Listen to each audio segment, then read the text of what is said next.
Ide o súbor 17 čierno-bielých fotografií, momentiek z ulic.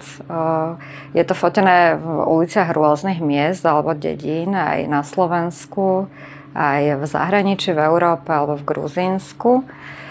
A tiež som sa zamýšľala nad tým, že čo vlastne majú spoločné tie fotografie. A myslím si, že kurátorský výber Andreja Balca vlastne odzrkadľuje aj to, ako vlastne ja som prežívala tie roky, počas ktorých som tie fotografie vlastne vytvorila.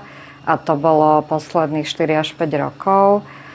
Vlastne od roku 2021 po súčasnosť, kedy som si prechádzala dosť náročným obdobím a potrebovala som sa dostať z izolácie, ktorá bola spôsobená dlhou liečbou aj covidom a vlastne tá fotografia mi pritom veľmi pomohla a dôležité je pre mňa, že na tých fotografiách vlastne sa zachytáva aj nejaká emócia, teda aspoň pre mňa nejaký výraz,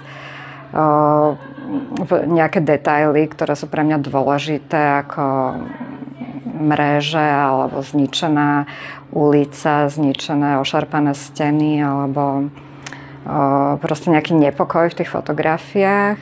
Tým zjednocujúcim prvkom tých fotografií je taký vnútorný Slávkin svet, ktorý vlastne prežíva a ako sa zrkadlí ten vonkajší svet v tom Slávkinom vnímaní toho okolitého sveta, prostredia a situácií. Sú to fotografie veľmi citlivé, hlboké, vnútorné. Nejedná sa o nejaké popisné situácie takej klasickej street fotografie, nepracuje s nejakými povrchnými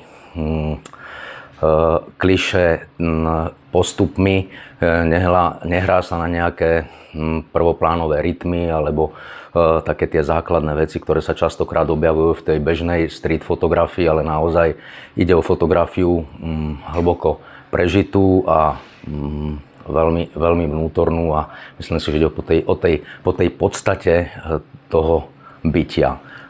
V tom svojom prístupe vychádza v podstate z prvkov humanistickej fotografie. Jej vzormi sú povedzme Antonín Kratochvíl, z tých českých fotografov ďalej povedzme Jindřich Štrajt a z tých svetových samozrejme agentúra Magnum, či už je zakladateľ Cartier-Bresson alebo ďalší pokračovatelia a súčasníci. Čiže toto je jazyk, ktorý Slávke veľmi vyhovuje a s ktorým pracuje. V svojich fotkách veľmi výrazne pracuje s detailom. Detail je tam významotvorný prvok, ako povedzme na tejto fotografii z Gruzínska, kde vidíme toho starého pána pred svojou nejakou pivničkou, ale čo tú fotografiu robí tou zaujímavou je ten letiaci holub nad jeho pravým ramenom. Vlastne je to taký ten, povedzme ten Bressonovský rozhodujúci okamih, ktorý tú fotografiu ako keby doťukol. A to vnímanie Slávkinho sveta možno vystihuje veľmi dobre moto, ktoré má Slávka aj na svojom Instagrame a ktoré aj v kontexte tejto výstavy veľmi rezonovalo. A tým citátom je vlastne citát Fernanda Pessoa, že to, čo vidíme, nie je to, čo vidíme, ale to, čím sme.